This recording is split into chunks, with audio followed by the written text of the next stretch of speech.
Yo, yeah, that's B-Eazy, that's the name. Way before the world knew he was running the game. Laid the groundwork, built the foundation strong. Been influencing the whole scene all along. Now everybody gotta give that man his praise. A living legend for the rest of his days. Oh, he deserves all the accolades, yeah. B-Eazy, B-Eazy, gotta give that man his praise. A living legend for the rest of his days. Oh, he deserves all the accolades. B-Eazy, B-Eazy. Yeah, yeah. Listen up.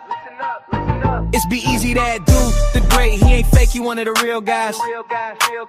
Spitting fire every stream. You've been late to the party, now it's time to realize. From Pittsburgh to around the world, yeah, the flow is elite. Every beat that he slide on turns into straight heat. Came up from the grind, selling box on a laptop, running up a bag, feel like he hit the jackpot. Got the luxury visions, ambition vivid, never bluff. Purses, progress, persevere when the going gets tough. B-Eazy Dat Dude, got stripes in the game. Every rhyme, every line, they gon' remember the name. From the streets to the stage, the energy don't fade. Legend in the making, yeah, history's what he's laid. Mic in his hand, heart in the flow and soul on every beat. Dropping knowledge, power, bravado, his legacy complete. Hustle amplified, lyrics electrified, that's the truth. B-Eazy Dat Dude, established with certified proof. Feel the bass, feel the vibe, let it ride through the crowd. All the words, every hook, man, he keeps making us proud. King of his lane, rising above every feud. All hail the one and only, B-Eazy Dat Dude. Yeah. Yeah.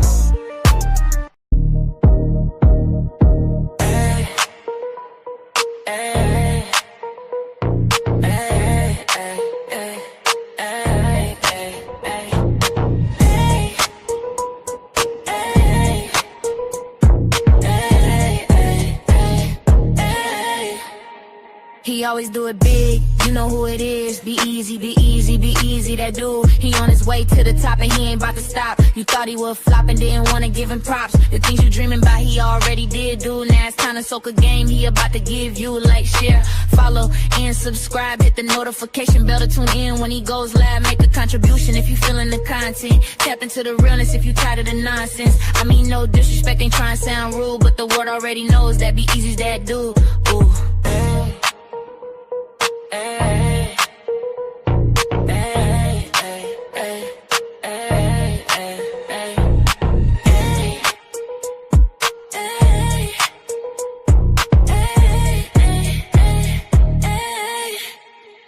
We all here to see B-Eazy. We wanna listen to B-Eazy. Ayo, who is that dude? Oh girl, that's just B-Eazy. Oh boy, that's just B-Eazy. Well, who is B-Eazy? Oh, you ain't know, he been a pro for show, all about the dough. He been running up them racks and still trying to get some more. Don't care about the fame, just trying to gain and grow. He really one of them ones, his presence so pivotal. So hell yeah, he that dude, this is unequivocal.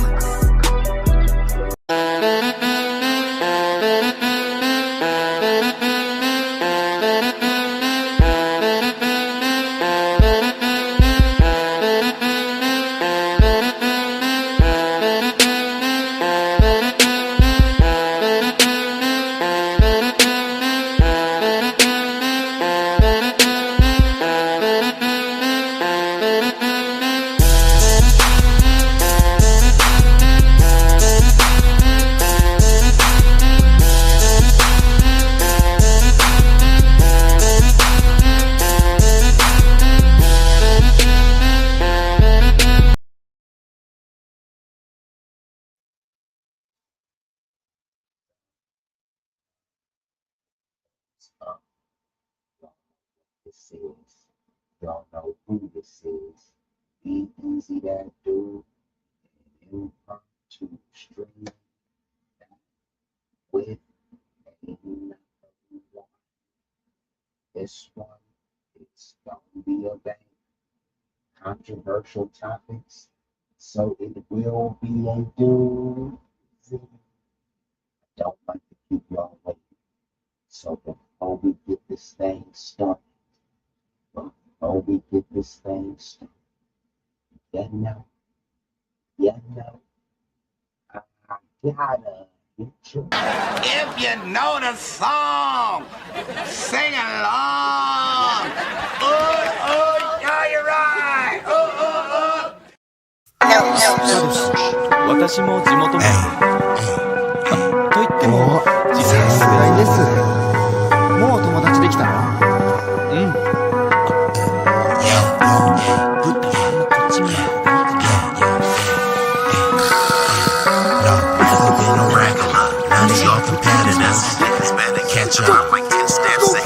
This promethazine got me leaning like a cholo in the club. I'm 20 deep. I don't be riding solo.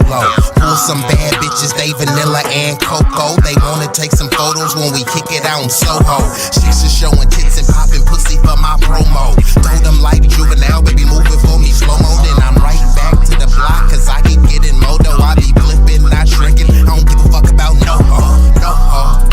This nigga name ain't D-Lo, but pimpin' these bitches and stacking this ring forever be my stilo. This is B-Eazy Dat Dude in the trap making pass smooth. If I ever go broke, then I'm about to pull a jack move.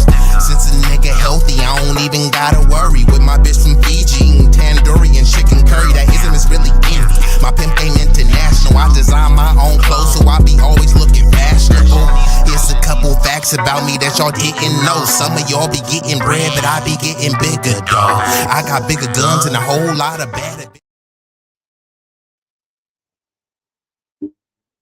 All activated, and we've already been joined by some illustrious guests.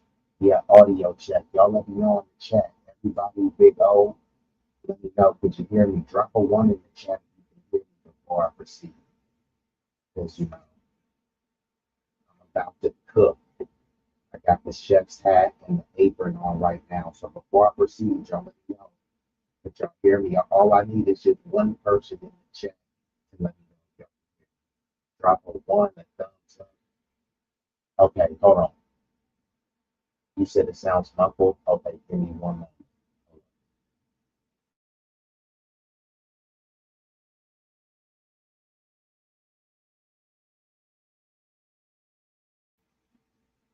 Okay, what about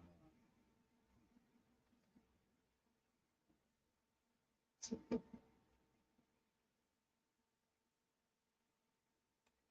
Mic check 1 2 1 2. Damn, it still sounds muffled. What the hell? All right, hold on. Give me 1 second.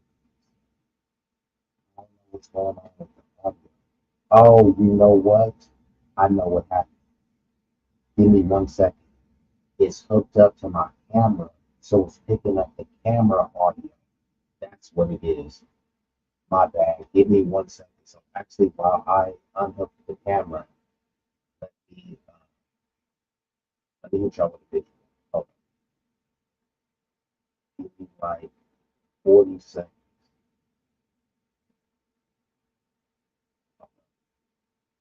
B-Eazy, B-Eazy, he is that dude. Ooh, he is that dude, B-Eazy, he is the one that you can call so he can get the job done. He about to reign supreme if you thought his run would soon end. He just getting started though, so go ahead and tune in. B-Eazy, B-Eazy, he is that dude.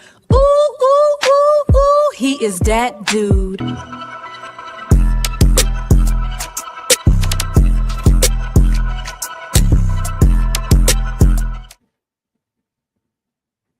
Okay, so it should be better because it was hooked up to my camera. So let me know.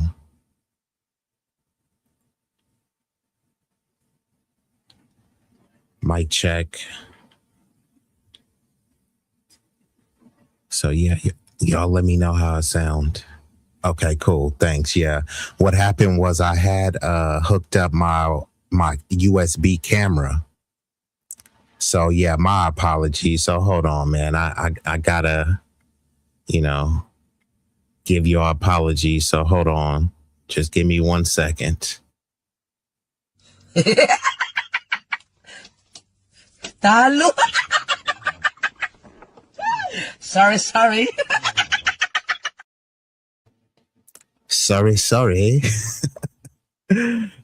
Sorry. So I had the USB hooked up. So give me one moment too.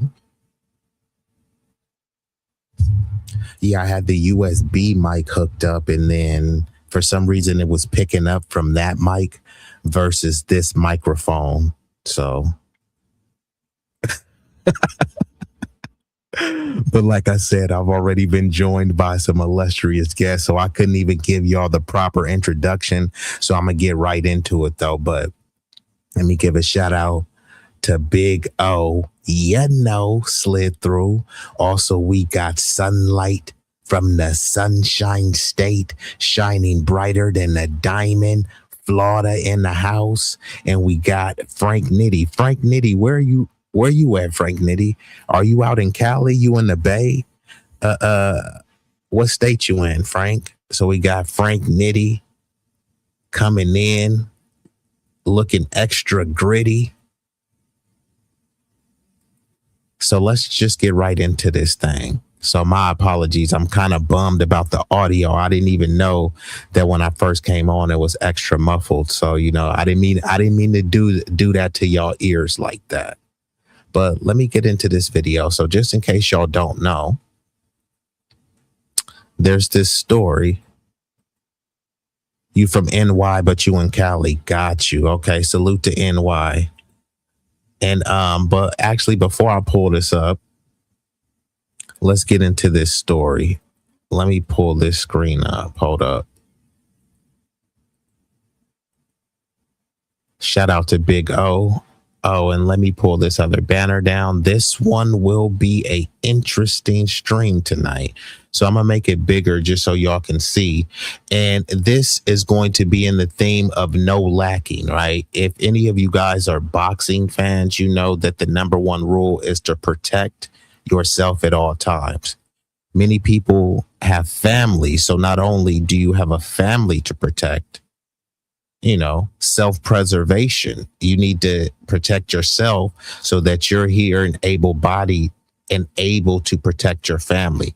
So this story that I'm going to get into is a father in Garland, Texas.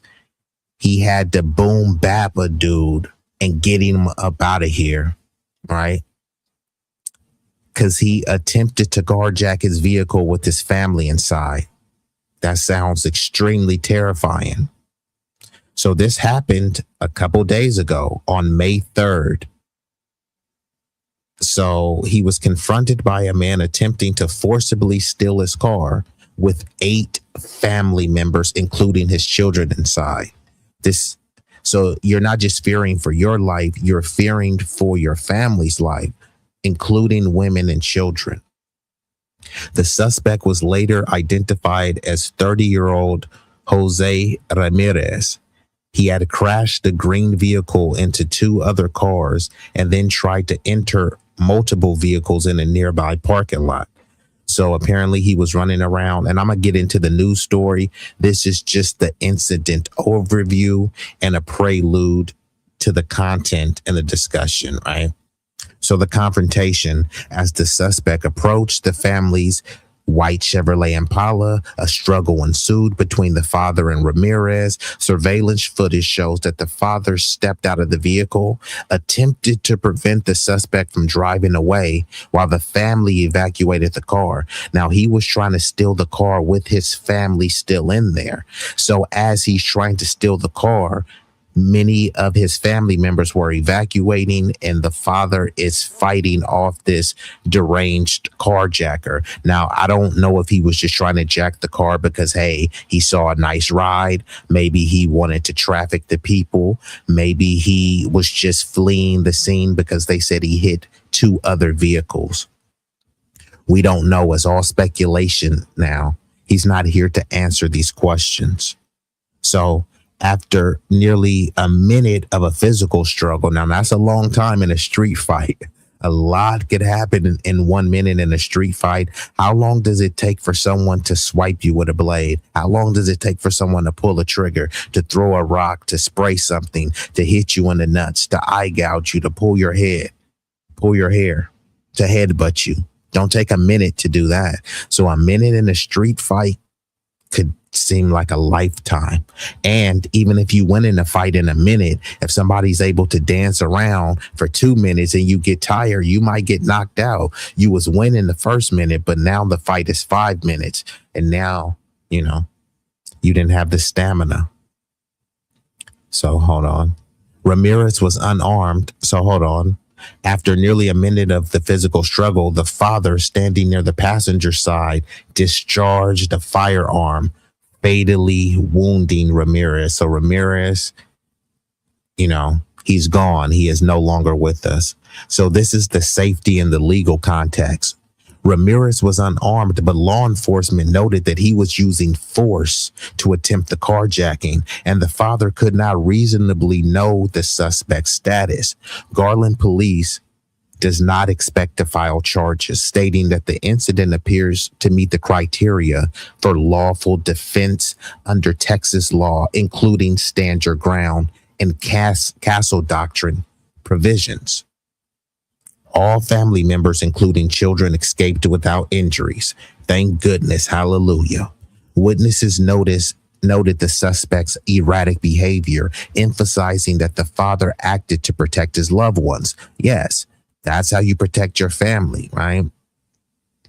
I mean, what was he supposed to do? Just let the dude carjack the car, take his car with family members inside? We don't know what he would have done. If that dude was able to drive off with his family members and his kids, we don't know what. Would he have unalived those kids? Would he have touched those kids? Would he have sold those kids? Would he have pulled over at the nearest rest stop and thrown the kids out? We don't know. And unfortunately, F around and find out. FAFO, you play stupid games and you won the stupidest prize. Unfortunately, I'm not advocating for violence, but I do advocate for self-defense by any means necessary. So the broader context, this incident underscores the legal framework in Texas allowing adults to use deadly force to prevent imminent harm, particularly in scenarios involving potential kidnapping or violent theft. So all you got to do is fear imminent harm. Doesn't mean you have to truly fear for your life. Now, if you fear for your life and they say facts over feelings, well, not in places like Texas. Based on your feelings, you can unalive somebody. I felt he was gonna, but in this situation, this was a legitimate fear, right? You have some deranged person who's just crashed into multiple other cars. He's just tried to steal and carjack other cars. And now he's trying to carjack a car with human beings in there, women and children.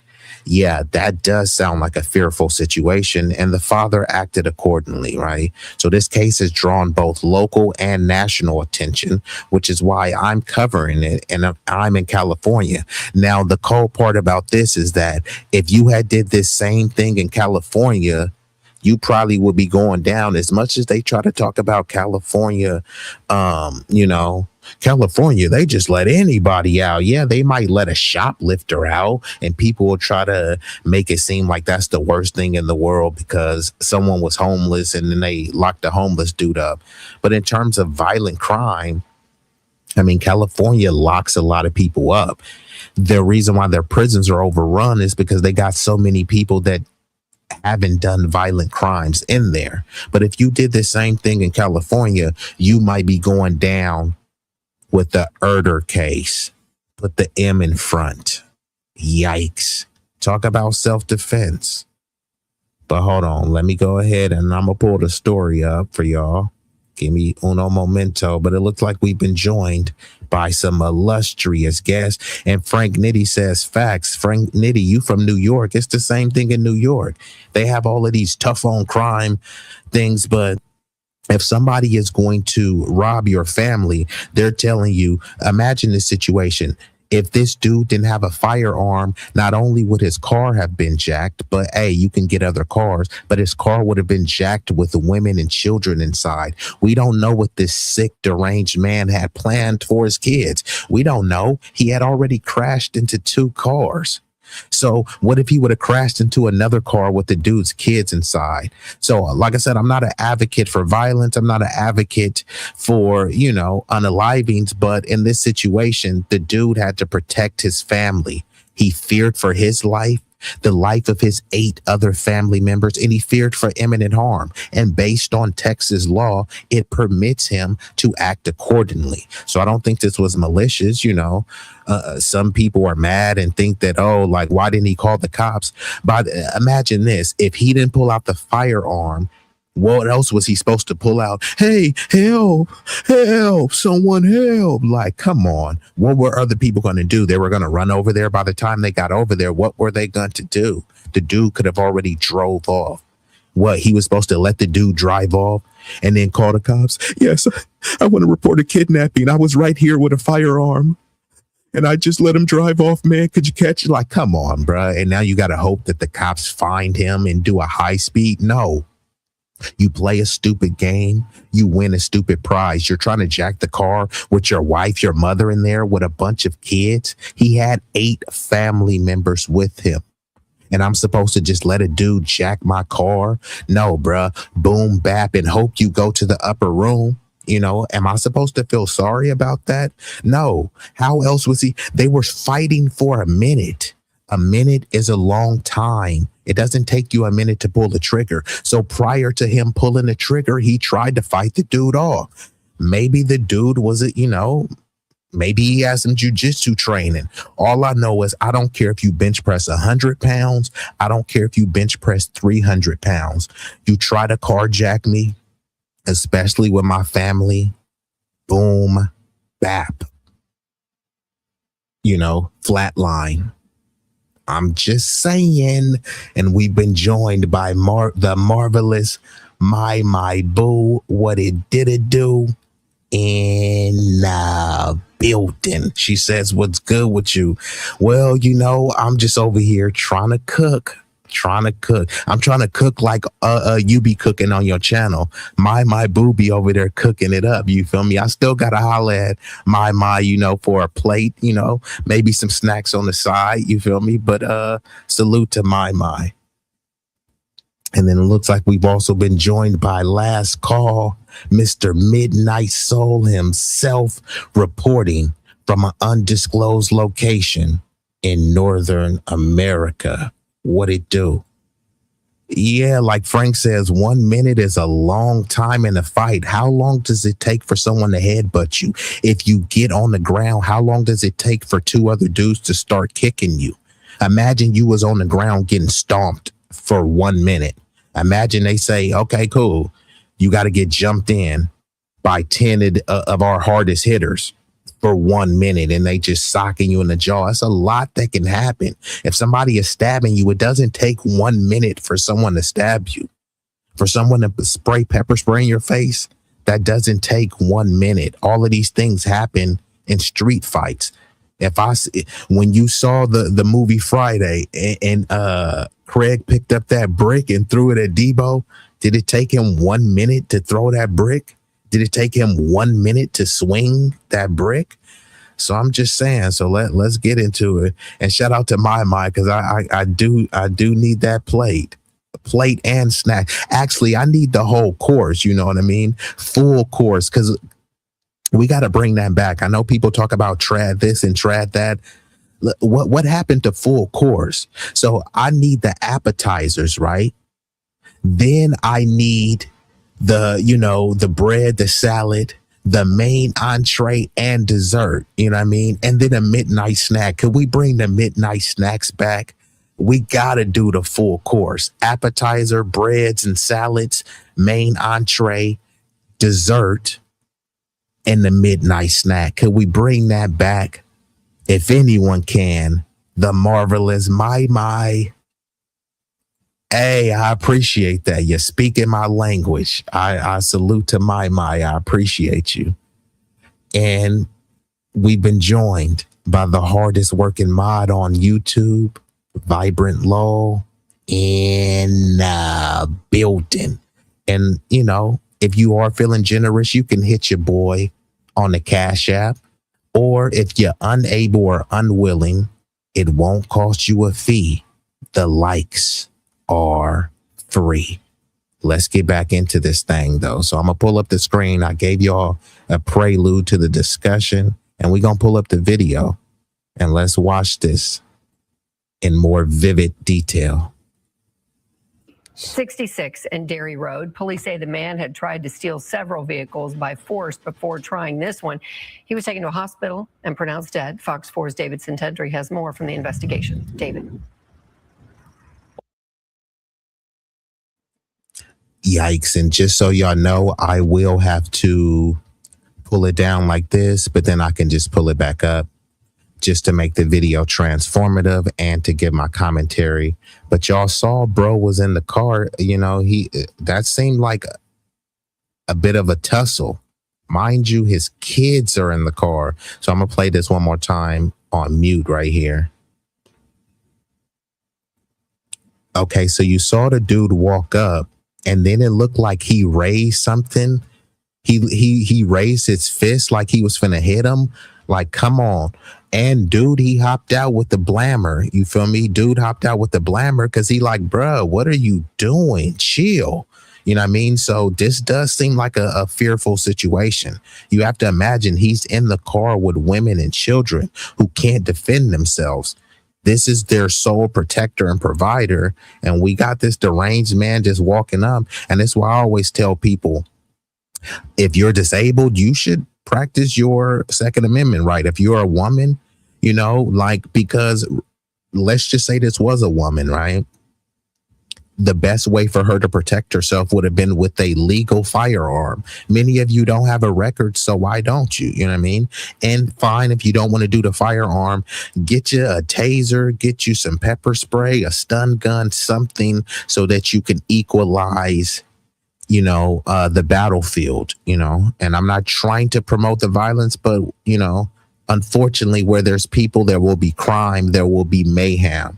And once the mayhem ensues, in this situation, when this dude's walking up, do you think you have time to call 911 and then, yes, he's attacking me. Okay. And they're like, could you describe him? Oh, he's punching me right now. Oh, he has a pink shirt. Okay. And you're supposed to be talking to the cops while he's punching you, while he's trying to steal your car, while he may or may not have a weapon. I don't know. I have to assume the worst. You know what I mean? So just like the cops do, the cops don't come and assume the best. They assume the worst thing, because cops have dogs, they have drones, they have backup, they have battering rams, they have bulletproof tanks. In every situation, they're always saying they fear for their life. You don't even have a firearm, but you like, oh nope, I don't fear for my life. The people with firearms and training to unalive people, they're saying, yep, I do fear for my life. You who physically can't fight, haven't been in a fight since probably elementary, have no firearms, have no self-defense weapons. Nope, you don't fear for your life. But then these be the same people whining about crime. You know, you must not be too scared about crime. Why are you talking about crime so much? But yeah, you ain't trying to strap up. If crime is that bad, why aren't you strapped? Why aren't you practicing your Second Amendment? Make it make sense. Let's get back into it, though. 66 and Dairy Road. Police say the man had tried to steal several vehicles by force before trying this one. He was taken to a hospital and pronounced dead. Fox 4's David Sintendry has more from the investigation. David. Well, a majority of family members were inside that vehicle as the carjacker tried to take off with it. The father of that family shot and killed the suspect, and it was all captured on video. You could definitely tell that he was not in his right state of mind. Surveillance video shows a man attacking and trying to carjack a family of 8 in Garland Sunday afternoon before the father shoots and kills him. I'm just glad that the man was able to protect himself and his family. Tatiana Starks manages Garland Smoke and Vape in a shopping center near Highway 66. And salute to that sister. I'm just happy that bro was able to protect his family. That sounds like a scary situation, you know. And good thing it happened in Texas, because if it was out here, we don't know what would have happened. You know, they probably would have been trying to get him, you know, for murdering the first. But we've been joined by the illustrious Tay Bay in building. Salute to Tay Bay.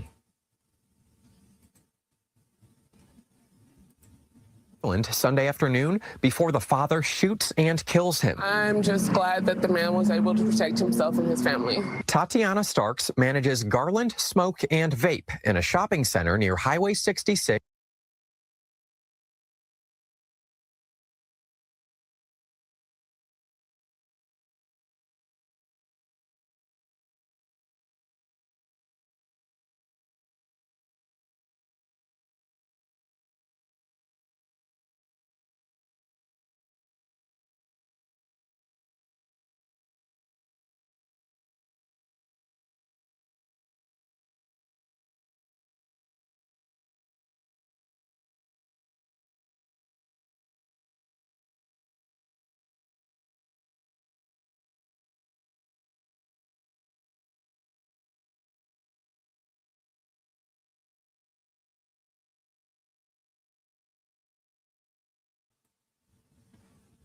Oh, okay, cool. Yeah, looks like I was muted. Thank y'all for telling me that. So Frank Nitty, when you say it looked like a brother too, like who looked like a brother? Are you talking about the dude who robbed? The dude who attempted to carjack? Are you saying he looked like a brother? Because it wasn't a brother. It was some dude named Jose Ramirez. Not that it matters, because I'm going to be clear. When my life is on the line and I have to protect my family, if it was Jorge Ramirez, boom, bap, you up out of here. If it was Jamal Robinson, boom, bap, you out of here. If it was Jet Li, Bruce Lee, Ski Wee, boom, bap, and you're out of here, buddy. So I don't know what you mean by you saying it looked like a brother too. The person who was fighting off the and I don't know if this dude was a undocumented immigrant. I don't know what he was. They just said his name was Jose Ramirez, and that's it, you know. So let me run that back so you can see. It wasn't a brother. I don't know who you said. You said, no, the person who protected his family. If he was in Cali, they would have hung him in court. Yeah, this is what I'm trying to tell you.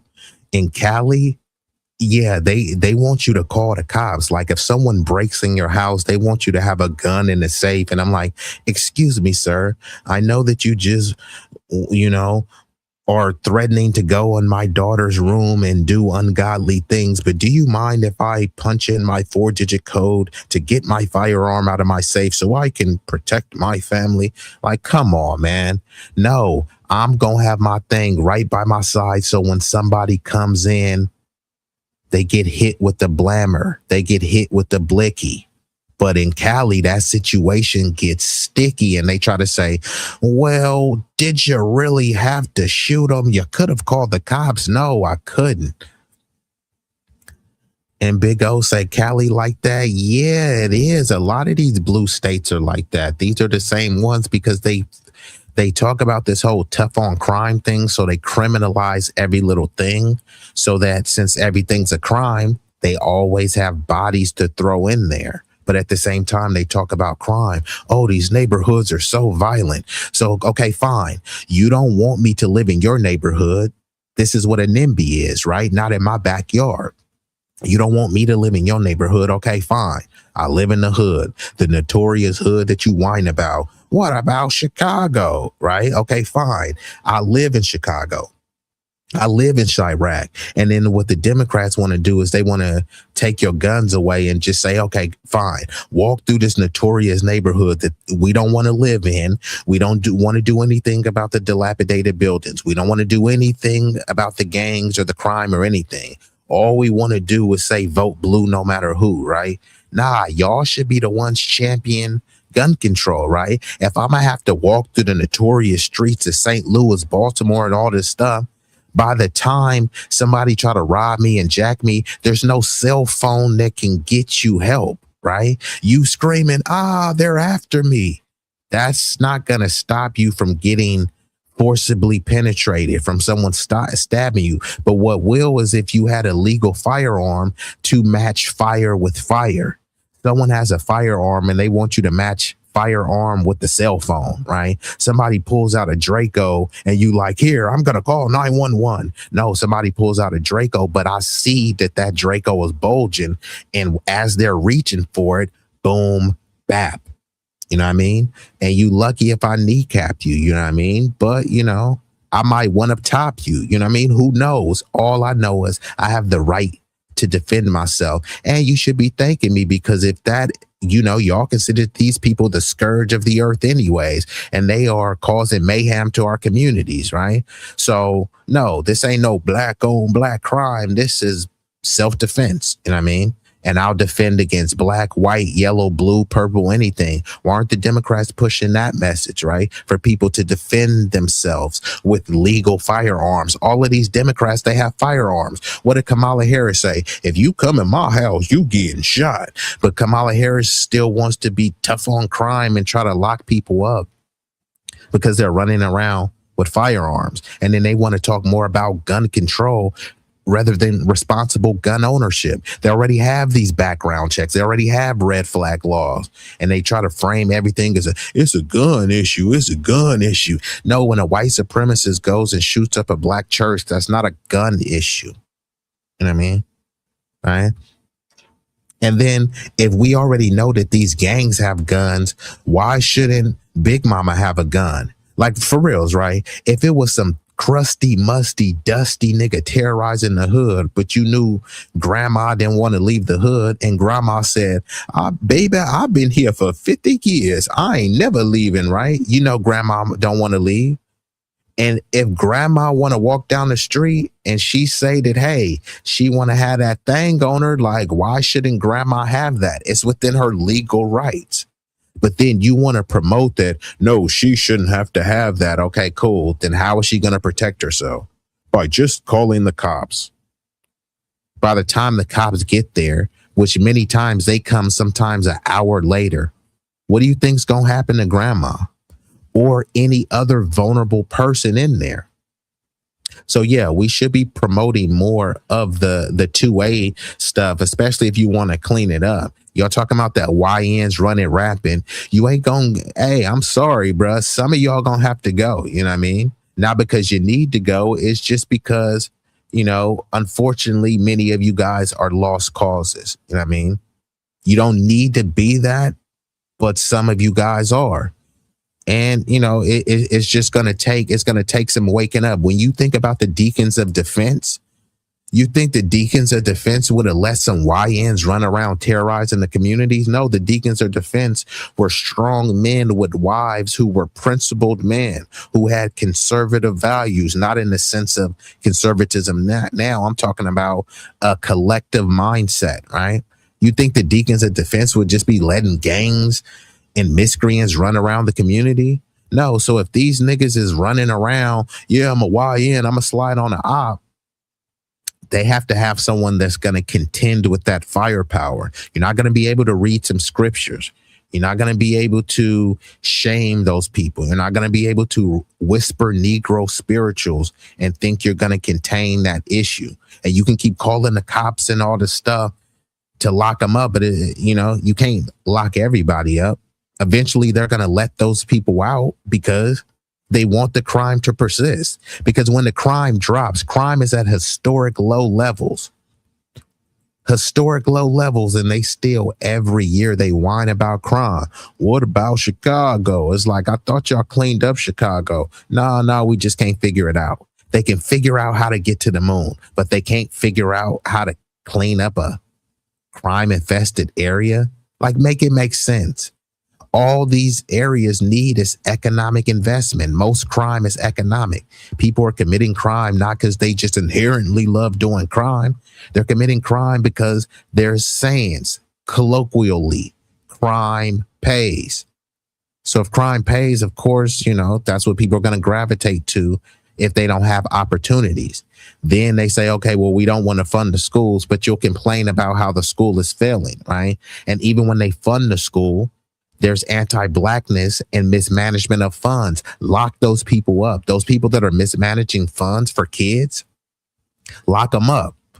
But people are not talking about that. Lock up some poor black kid who sold an eighth of weed, but don't lock up the kids who've misallocated billions with the school board. Look at Cali and Gavin Newsom.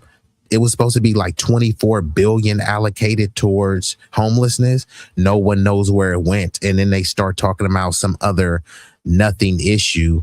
They bring up trans and you start arguing over some cultural issue, but still no one could say where that 24 billion went. You can't blame it on black people. You can't blame it on George Floyd, BLM, Chicago, and Oakland, right? Drive-bys and fatherless homes. Was it people in fatherless homes that screwed over California, right? Does anyone believe that it was someone with a fatherless home that screwed over $24 billion in taxpayer dollars? Now, what is worse, right? They've convinced you that some nigga in the hood that sold an ounce of weed that's legal now in most places. He sold an ounce of weed 10 years ago in a state that was tough on crime. So now he's a felon for life. That dude is horrible because he's labeled a felon for selling weed that most white people are known for growing and selling at mass, right? That person is horrible, but suddenly the white politicians, the non-black politicians who screwed over taxpayers for over 24 billion, lying and gaslighting on homelessness, right? No one wants to know whose culture that is. No one wants to know who raised those people, right? No one talks about the criminality and the corruption when it comes to that, right? So the hypocrisy is pretty glaring. So Frank says they don't want you to be able to have legal firearms. Yeah, all of these politicians, they all have legal firearms. Joe Biden has them. Trump, Obama, Kamala, Bill Clinton, but all of them try to push gun control in some capacity. Even the conservatives who are supposed to be pro 2A, what like pro 2A legislation do they truly push and get behind? Now, there's some incremental wins here and there, but they never try to go and swing for the fences because they still want to try to have something to run on, something that can run on that never gets passed. So when something does pass and it's incremental, you cheer for it, or they take a right from you. Then if they restore the right, then it's like, oh, look, it was a victory. Like, how was it a victory? They should have never taken it from you in the first place. Like, is that truly a victory? That's another thing you don't like about Democrats. Well, there's a lot not to like about Democrats, but both parties are the same. They play good cop, bad cop, two cheeks on the same booty. Imagine it like the Undertaker versus The Rock. They're both beholding to whatever establishment that's writing the check. In that case, it would have been the WWF/WWE. You know, the Warriors and the Lakers. Yeah, they're both beholden to the NBA political and social apparatus. Right, both parties are beholden to the establishment. So that's the donors, plutocrats, kleptocrats, oligarchs, right? Whatever their agenda is, you know, and whatever the money and the lobbying efforts dictate, then that's what both parties are going to toe the line for in some capacity. All free people throughout history have been armed. Well, I push for people to be armed, you know, it's within your rights. So strap up. That's why the Bill of Rights, including the Second Amendment, are a permanent restriction on government powers, not a permission slip by the government. I concur that it's not a permission slip. However, based on the way, and this is where I got to get on the people who say, don't tread on my rights and over my cold, dead hands, right? Many of these people, they allow rights to be trampled as long as the targeted demographic is not them. Just even when you look at the whole Mulford Act, the Mulford Act was as bigoted as it gets. The reason they used to have open carry in California, but the Black Panthers legally went to the state capitol and they were brandishing weapons. They didn't break the law. All the people, why didn't you comply? They did comply. They went up. Now, I think, they may have overstepped, not because they were breaking the law with doing it, just because they over or underestimated how people, this is why they say the pen is mightier than the sword. They went up there with, the proverbial sword, but it actually was a firearm, right? They went up there with a firearm, but they got defeated by the pen, because the pen, with the stroke of a pen, said, nope, now California is no longer open carry. And it was a bunch of white people, not all, but many white people was like, yeah, that's right. Those niggers shouldn't be able to open carry. It's like, bro, now white people can't open carry. So you thought that you stuck it to the blacks, but it's like, it's what people say, shoot off your nose, bite off your nose, cut off your nose to spite your face, right? You're proud. Look, the blacks can't open carry no more. Like, you can't open carry. They infringed on your rights to stick it to the blacks. And because you hate blacks so much, you were okay with that, right? I am a free speech absolutist. Do you think I want to hear, non-black people go around calling us grotesque, disgusting slurs, epithets, and insults? No, but I'll champion and fight for their right to say it, right? Because they should be able to say it. Just like freedom of speech doesn't give you freedom of consequences. I do believe in consequences and punitive damages behind what they're saying. However, they should be able to say it, right? People should be able to open carry. People should be able to do the things that the Constitution permits, versus these people want to get in their feelings and say, hey, no, we're going to prohibit this based on how we demonize a particular racial and ethnic group. And the over my cold dead hands and don't tread on my rights. Many of those people champion their rights being trampled on, as long as the face on the chopping block is black people. But once you make it easier for them to infringe and just eradicate the rights of black people, you've already gave them precedence to do it to you. They have these cop cities and they're like, yeah, we need more cops. You think the cops are going to lock up all the blacks, but it's like they lock up a lot of white people too. You know what I mean? And they've already shown, okay, cool, they're going to use the robot dogs on the blacks. Cool. Yeah, they tested out on the blacks, and then it's more of y'all than us. It's very likely they're going to use it on you too. You didn't care because they stuck it to the blacks. You know what I mean? And I'm not saying this is your position specifically. I'm just saying there's a lot of these pro 2A MAGA morons and maniacs where they're just so pro 2A, but they're not doing anything to unify. Many of those people be like, why won't blacks fight for 2A? It's like, bro, you have a 2A gun club and there's no black people in there. And many of you guys are Confederates, MAGA bootlicking shills. Not saying you, I'm just speaking in general, because I don't know your background. Maybe this fits you, maybe it doesn't. But, if it doesn't apply, let it fly.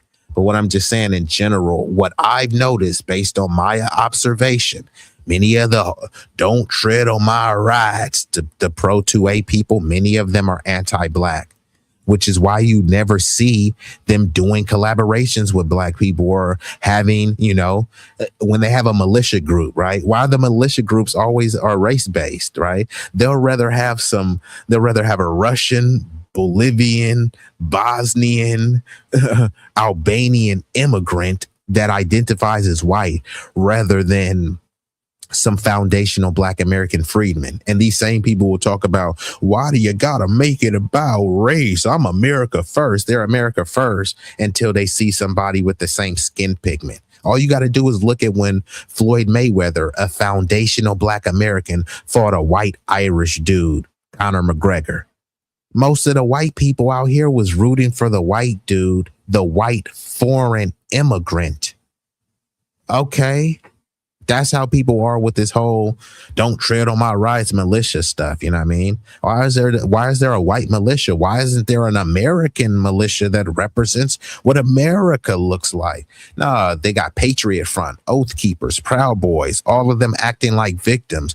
Whites are victims. You know, we need to protect our rights. And then it's like you make it easy for your rights to get infringed upon because you let the government trample on the rights of black people. When they do it to black people, that's all they got to do. All they have to do is target black people because they know that you MAGA morons, you won't stand up and fight.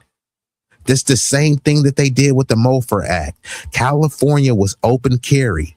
They said, look at those scary blacks. We gonna take open carry. Did the whites protest and said, hell no, you can't over my cold dead hands. Don't tread on my rights. No, they said, take the rights away from those niggers. Okay, sure. No problem, bucko. And guess what? They took them from the blacks and they took them from you too. How pathetic and moronic could you be? Let me pull up and play the final parts of this video. I'm going to just run it straight back. 66 and Dairy Road. Police say the man had tried to steal several vehicles by force before trying this one. He was taken to a hospital and pronounced dead. Fox 4's David Sintendry has more from the investigation. David. Well, a majority of family members were inside that vehicle as the carjacker tried to take off with it. The father of that family shot and killed the suspect, and it was all captured on video.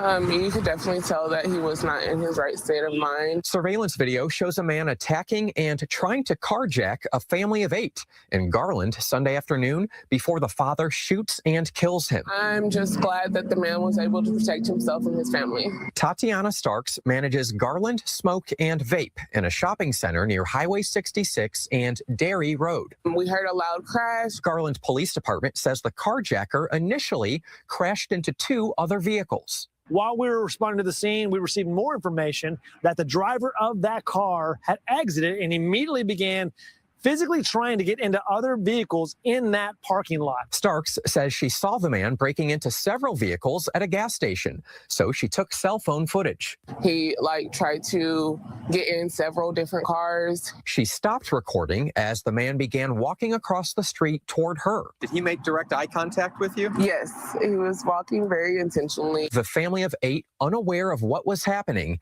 and what was about to happen. He ended up going into their car. Video shows the carjacker in the peach shirt confronting the father in the white shirt. The father struggles with the suspect, who's trying to drive off with the family's car, with family members inside, including a baby. After nearly a minute of struggle, the carjacker, who's in the driver's seat, is shot by the father, who's outside the car near the passenger side door. It seemed to be self-defense. Police do not expect to file charges against the father. It kind of all really happened really fast. Starks, a witness to everything, just grateful we're talking about a story in which no victims were hurt. It's just a blessing that the kids and the family walked away with no injuries. So Garland Police Department is still working to identify that suspect who... So I had read to you before, they already identified the suspect. His name, I believe, is Jose Ramirez, and he was a 30-year-old person. And it's unfortunate. It didn't have to come to this, but the guy had to protect his family. He had 8 family members with him. I mean, that's a high adrenaline situation. You don't have to just fear for your life based on the castle doctrine and standing your ground in the states that adopt this law. You have is fear for your life and or imminent bodily harm. So if someone is going to carjack you and he was already fighting for a minute, that's an imminent threat. That's imminent bodily harm, but not just bodily harm to you, bodily harm to helpless, defenseless women and children. So it's unfortunate that, Mr. Ramirez, got fatally wounded, but, I was going to say next time, but there will be a next time, but people can just learn for this. But I also want people to learn. This is why it has on the banner, no lacking, Protect yourself at all times. You have the right to bear arms. And when people think of arms, they only think of firearms. A knife is a arms. Arms is referring to the level of weaponry and artillery you're using to defend yourself, right? And just look up the state laws in your area. You know, you may be able to have a pocket knife, but, you know, you can't have a butterfly knife, or you can have a pocket knife, but it can't exceed 5 inches, some 7 inches, or you can have a straight, what's called a fixed blade, but, you know, some have no limit. So just look it up. So you're within your legal right to carry some sort of arms, not because you want to relive or reenact a scene on Boys in the Hood or Menace to Society, but you want to protect yourself. Many people say that they want to live long, prosperous lives. Well, there are going to be people who want to prevent that, or people who want to harm you. You do have a civic duty, I would think, or at least a moral duty to protect yourself and others. Many people are not physically able to protect themselves, and that's why you're supposed to have an equalizer. Now, they only talk about here, hey, women, you need this. No, men need that. Most violence is done by men, committed by men committing violence on other men. But men will commit violence on women, and they will commit violence on children. No one should be committing violence on each other in a perfect utopia, but that's not what we live in. So if it is going to come to fisticuffs and violence does ensue, you want to be able to protect yourself with a certain, you know, you want to be able to protect yourself with a certain level of legality. So protect yourself legally by knowing what the law is, but you also want to protect yourself with a certain level of lethality. Now, that lethality doesn't have to lead to a fatality, but it does need to be lethal enough to cause some sort of deterrence. Otherwise, people see it as easy pickings, you know what I mean? And you have to be prepared for that. So no lacking. So I'm going to get into this other video. And you said great content. Hey, I appreciate that, Big O. You said I'm learning. I'm here to learn as well, but I'm also here to teach. And you said, agreed. They only care when it affects them, unfortunately. And that's why we have no allies, because groups don't have allies. They have interests. And sometimes people, because they may be swimming in some cooch or, you know, getting their booty ate by somebody from a different ethnic or racial background, they think that, no, we have allies. No, you have an ally. You know what I mean? Collectively, we don't have allies. I'm not talking about an individual. When you have an individual ally, once you start asking that individual about what their family's views are or their partner's views, then you see that collectively we have no allies. Should we have allies? Yes, I'm all for unions and allyships, but, you know, most of the times it's pie in the sky, and there's oftentimes a hidden agenda. And you said seemed to be self-defense. Do not expect. See what I mean? Shout out to Sunlight. I wonder if the NRA has commented on this. And this is what I'm talking about. The don't tread on my rice over my cold dead hands. These people, they never want to comment on this stuff, because they say, why do you have to make it about race? No, this isn't a racial issue. This was a father. He happened to be attacked by another man, and this man defended his family. Why isn't it framed that way? They looked and see that it's a black person. And they say, nothing to see here. This is the perfect case that the NRA could use. And then they could even do some condescending, disingenuous stuff, some gaslighting stuff, and pretend it's like, hey, look, we stood with the black community. Remember this? They didn't stand with Philando Castile, so we know they're not going to stand with this man here. Luckily, there were enough sane people. Actually, let me pull that back up so we can see some of the sane people in the comments. Give me one moment. Hold on. Let me pull this back up. I'm going to see what the comment says. So I think this gave me a little bit of hope. I'm going to try to make it a bigger. You said they can't even fake it to help themselves. Yeah, and that's what I'm saying. That shows you the level of disdain. That would be an easy political victory for them. But at the same time, would it be a victory because many of their MAGA maniacs and just anti-black acolytes, they're not just only MAGA, right? They crave the red meat for the base, and the red meat is calling us low IQ sub-Saharan savages. We're monkeys, niggers, you know what I mean? Cold people, mud sharks, you know. That's what their red base is. Like I said, California, this is just the greatest indictment. California was open carry, to which all of these gun-toting nuts, they used to be able to carry their guns freely. The only reason why they weren't is because they got triggered because the Black Panthers legally went to the Capitol. In Reagan, right? They try to act like he's just a conservative and he's a Republican. Okay, cool. Republicans are for gun control. This is what they always whine about the liberals about. But it was a white Republican conservative who made it that you can't open carry in California. And it was race-based. It was racially targeted. Did they care? No, because they thought it was sticking it to the blacks. But it's like, bro, you're losing rights to stick it to the blacks. I don't care as long as those niggers don't get to have guns. It's like, okay. Like, bruh, do you really care about your rights or do you care about sticking it to the blacks? And many people, that's all they care about. That's why I think it was LBJ. He said, all you got to do is convince the lowest white man that he's better than the, highest colored man, highest black man, and he'll empty out his pockets for you. And that's what they do. They try to pretend as if Elon Musk has something in common with them, right? A poor dude in Appalachia thinks he's better than a poor dude in Baltimore, right? Why? Yeah, you're white and poor and snaggletooth, bro, and smell like piss and sulfur. But you think you're better than some dude because he grew up in Chirac.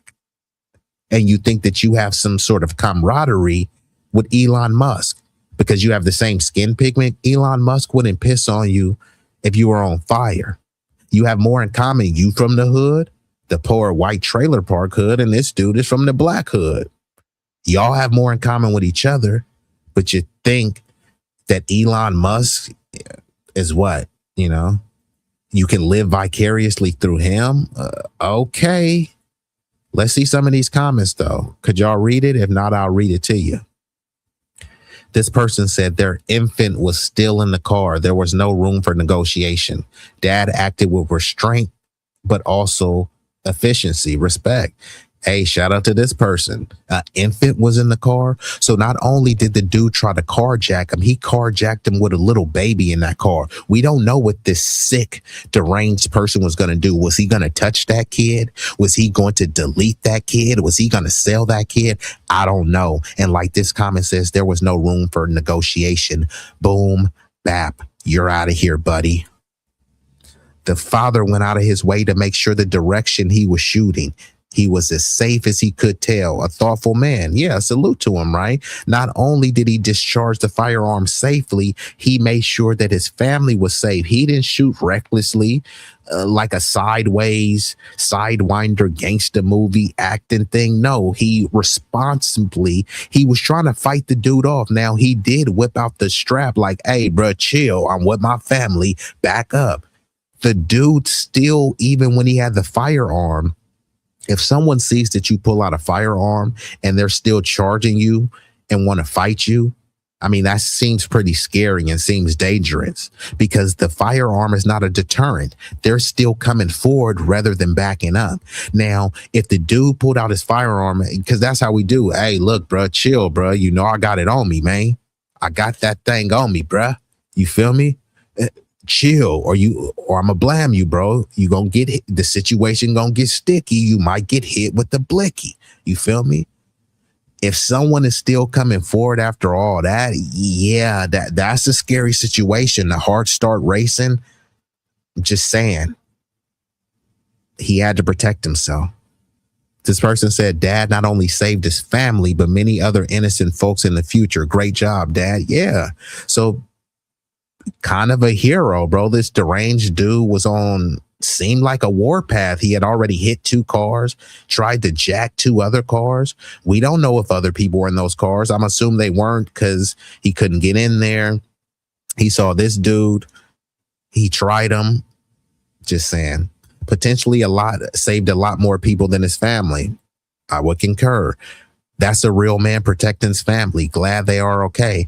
And I know people, they don't want to make it about race, but then it's funny because they always talk about black dads being deadbeats. Here you have a dad with his family of 8. Not only is he providing for his family, he's protecting his family. We so unprotected. It's like, well, if you don't have a man and you don't have the right type of man, then of course you are going to be unprotected. But if you get a man that's solidified, a man that stands on business, you will forever be covered. The way the dude went around the car and fired on him from the passenger side as to not have any of his family members in the line of fire showed complete situational awareness. W for dad. I would concur. He tried his darndest to save the dude. Bro, once somebody pulled out the firearm, he didn't even pull it out and up it. He pulled it out and had it by his side. So you know he was telling bro, like, hey, bro, chill. Like, it doesn't have to go there. We can do this the easy way or the hard way. If somebody, chooses the hard way, he was obliged to pull the trigger. It just kind of is what it is. This is exactly what I like seeing. A dad stopping someone from stealing and hurting his family. We don't know what he was going to do with that kid or those kids. Remember, multiple kids are involved. No victims were hurt.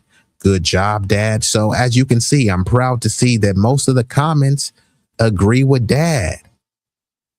This is why people say if you play stupid games, you win stupid prizes.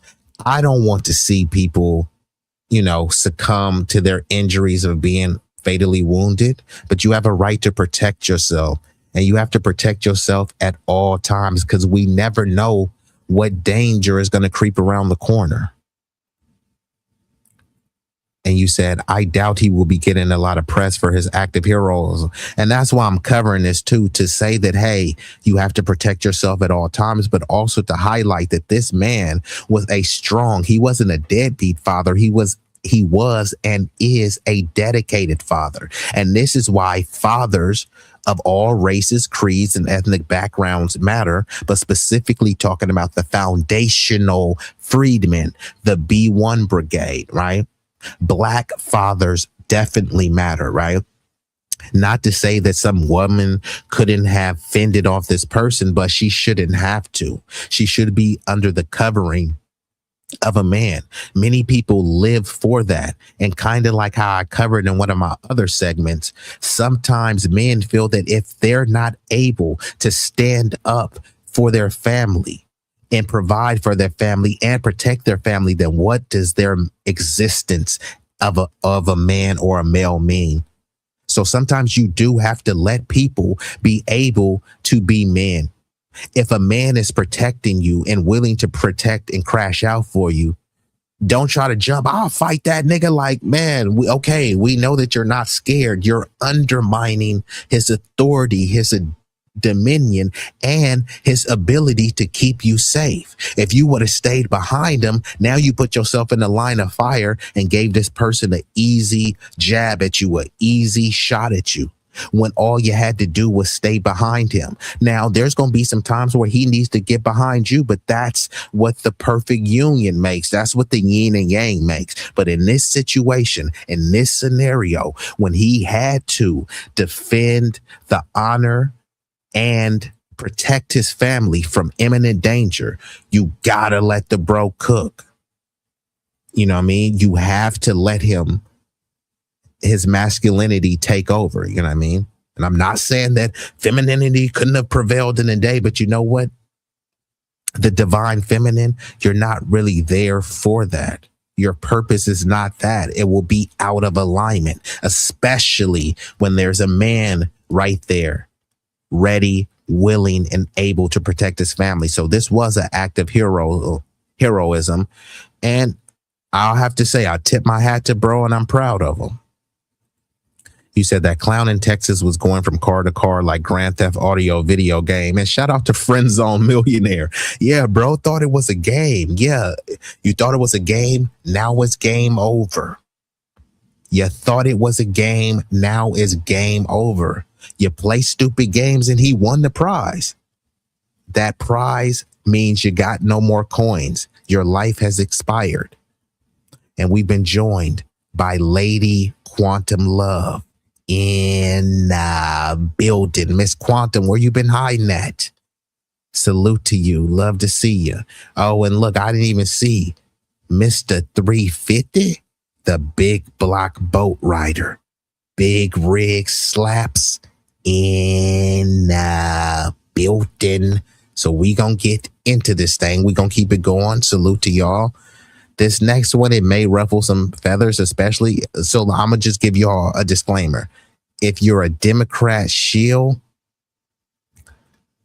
this might be the time for you to bounce. If you are a Democrat shield, I'm giving y'all a disclaimer. This might be the time for you to bounce. Because bam, you see what I'm rocking. The Congressional Caucus is cooked. Should black people put on the capes to save them? What y'all think? Oh, and just so in case there's some random interruption, I just want to tell y'all this because my power has shut off earlier because there was some PG&E, and just in case there's ever any power outages in y'all's area, I think PG&E has an app. I'm talking about California. PG&E has an app and a website that will tell you, hey, look, yeah, the power's out at this address based on this. So apparently they said there were some wire arcing at an area nearby me, so it had took out my power earlier, but it literally was for like less than a minute and it came back on. So if some random stuff happened, I'll just hop on my phone and use that Wi-Fi and come back. I don't think it should happen. That was earlier in the day. It was good, but they did predict that my power would be out until like 7:38.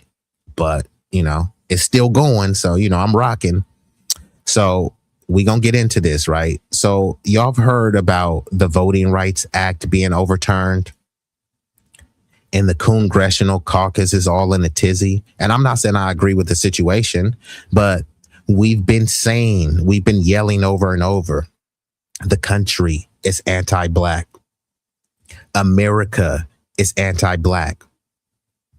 And it doesn't mean every American is anti-black. What it means is that systemically anti-blackness has been entrenched in the fibers of the country.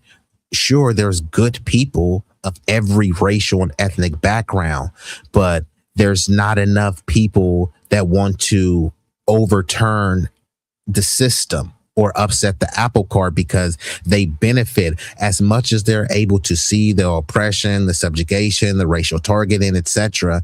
If they benefited in some type of way, then they're saying, well, it's not so bad, right? Or why are you complaining, right? They say don't complain, but if these things were happening to them, the first thing they would do was complain. They would be doing a lot more than complaining. But they've convinced you, hey, don't complain about anything. Then soon as any little thing happens to them, they complain.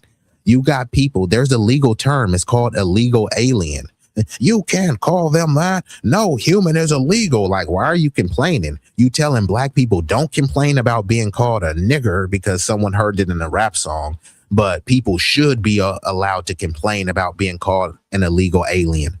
That's never been a slur or a racial epithet, but now you can't say illegal alien, that's a slur. You can't say retard, that's a slur, but you can say nigger because you heard it in a rap song. If I make a rap song called retarded illegal alien and it blows up, will it be okay to say it then? So all of these people, right? They want you to be all triggered over these words and stuff, don't play a victim. Well, all they do is play victims. But when it comes to the Congressional Caucus, they've been the main ones caping for every other group. It's called the Congressional Black Caucus. But when do they speak about black stuff?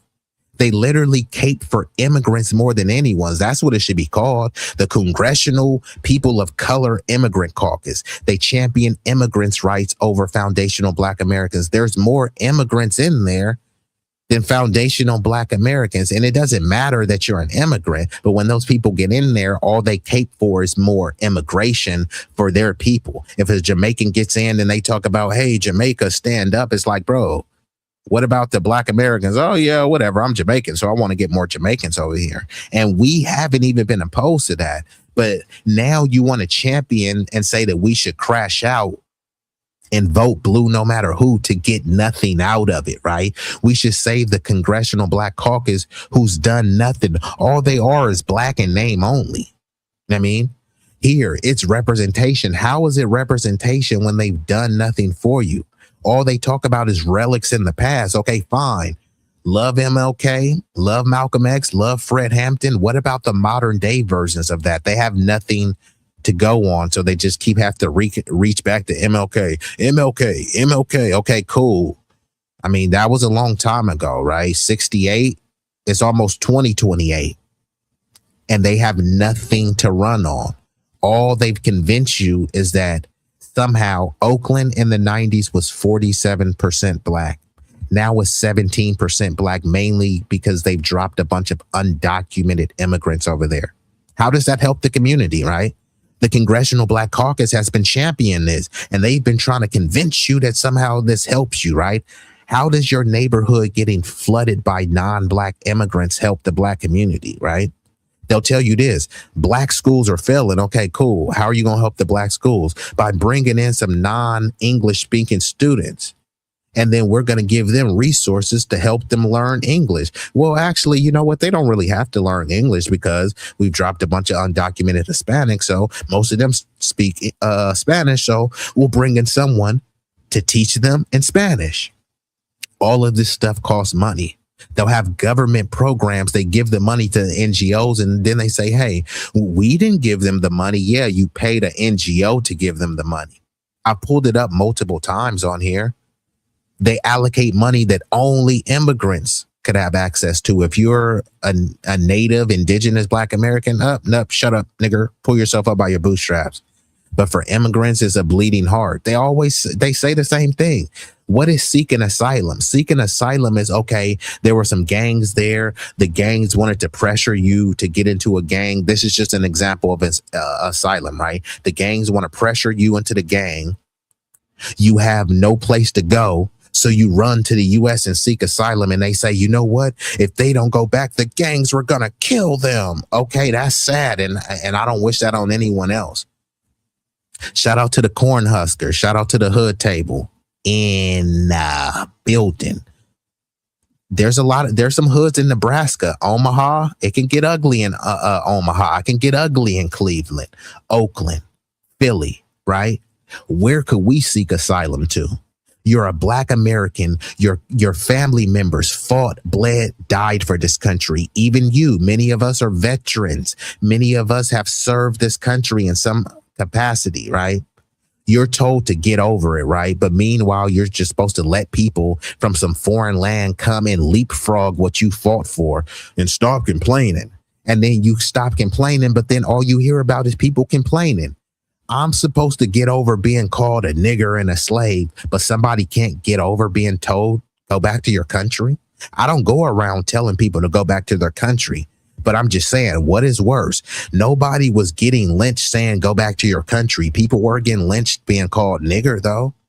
So they've convinced you that someone saying the Kung flu is worse than being called a nigger, right? Nobody was getting lynched. Most of the crime, and then when you look it up, this so-called Asian hate, it was just a big gaslight. Most of the crime committed against Asians was by white people. Then they played some random Black people. We don't even know if they was FBA. Many of them were other melanated immigrants, and they're like, Black people are attacking Asians.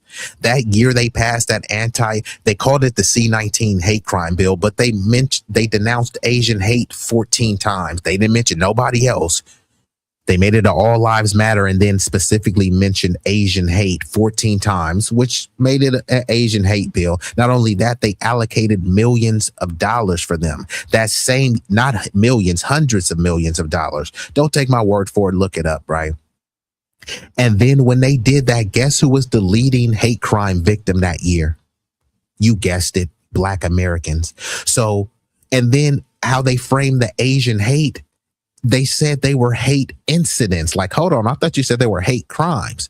Many of them were incidents. So if somebody said you have the Kung flu, that's considered a hate incident. If somebody said, why are you here? Go back to China. That was considered a hate incident. But if somebody calls somebody a nigger and bash them over the side with a bat, that's not a hate crime. It's just, well, he did have mental health issues. You know what I mean? So actually he can't stand trial.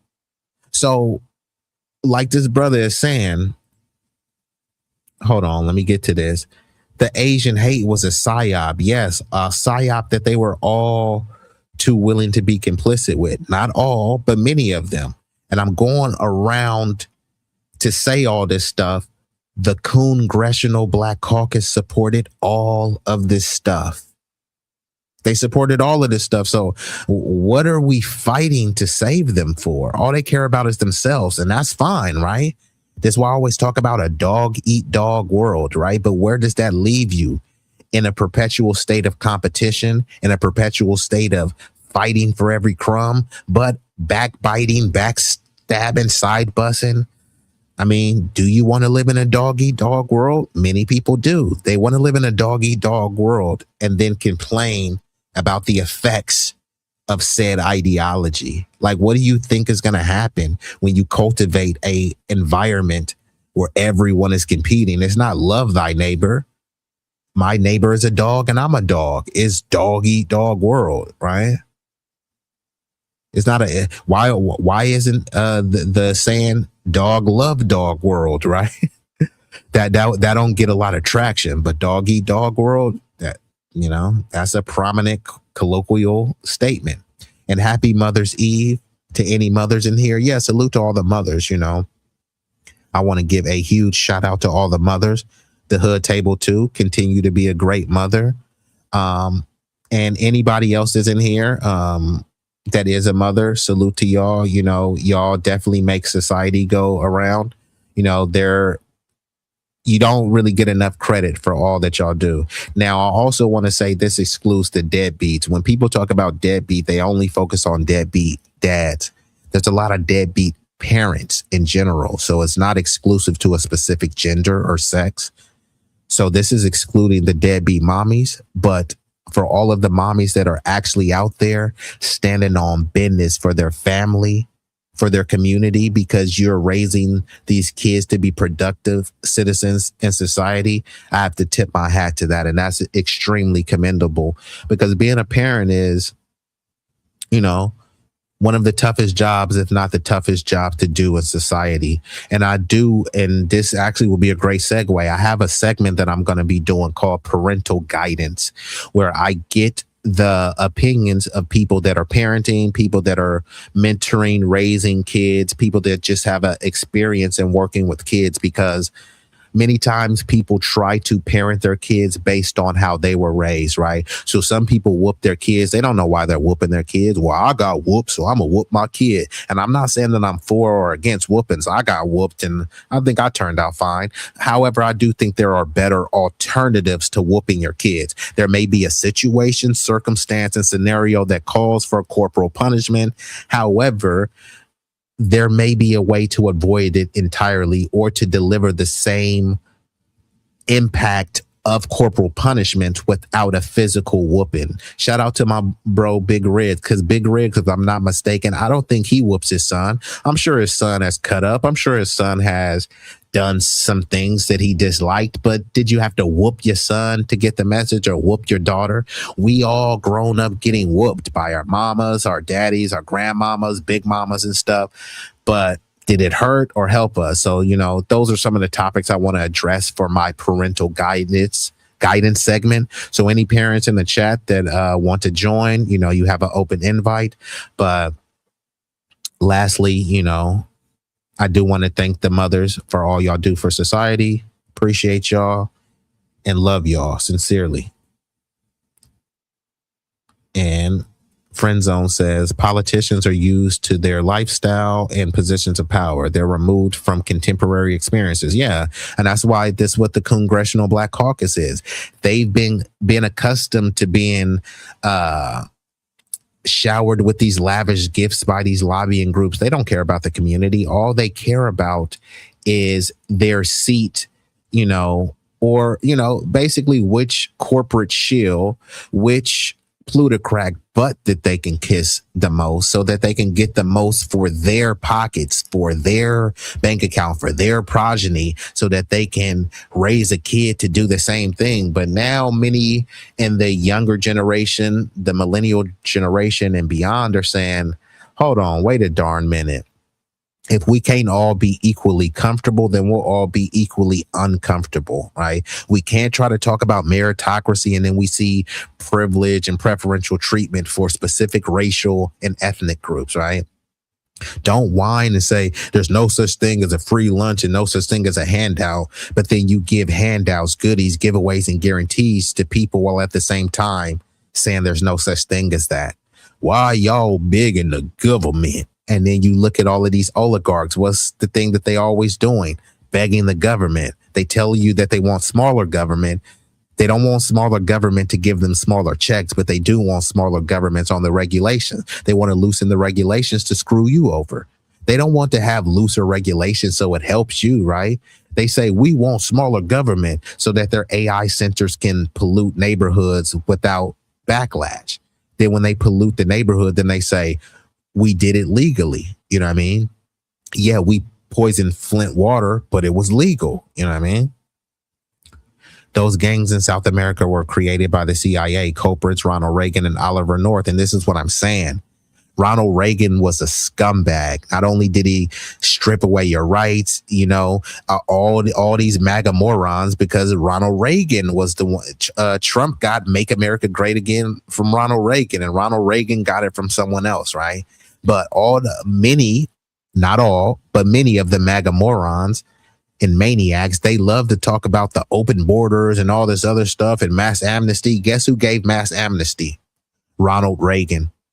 They're against reparations. Guess who gave reparations to Japanese people, right? So we against reparations. Why y'all biggin'? And then they love Ronald Reagan. They don't just butt kiss. They crack lick about how great Ronald Reagan was. They're vehemently against reparations. No, you're not. You were okay with reparations. You just didn't want it to give it to foundational Black Americans. Ronald Reagan, who's supposed to be a bastion of conservatism, he gave reparations to Japanese people. Ronald Reagan, don't tread on my rights. He's the one who took your gun rights away. Ronald Reagan.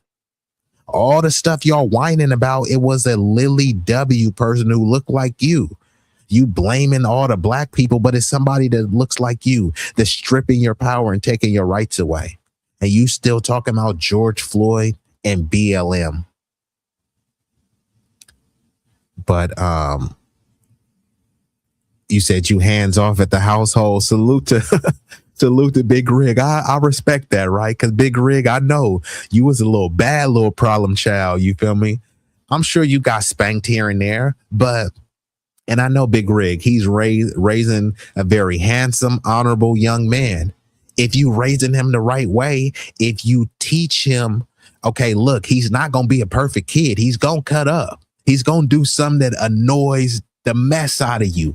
And that's where you got to be to steer him. And look, man, son, already been where you was, you know what I mean? You know what I mean? And if I do punish you, you got to let them know why you punish them. You don't just come in, hey, I'm going to just punish you and just whoop your ass just for the sake of whooping your ass because you need to listen to me and respect my authority like Cartman. Like, you always got to explain the why. Son, you going to be punished.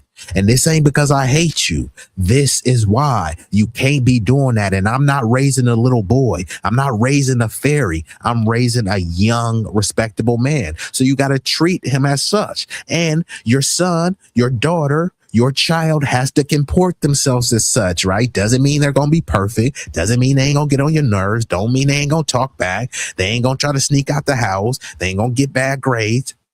It just means that, you kind of got to adjust your parenting. There's no true parenting manual, right? So just what I'm trying to do with the parental guidance, while Riggs say he hands off, some people are hands on. You know what I mean? So it will be an interesting dynamic, but I support more Riggs hands off ideology. I do think there are ways that you can impactfully punish your kids and not just, I said, for the sake of punishment and spite. I'm talking about punishment for progression. You know what I mean? To let you know that there's consequences to your action, right? If you tell your kid to,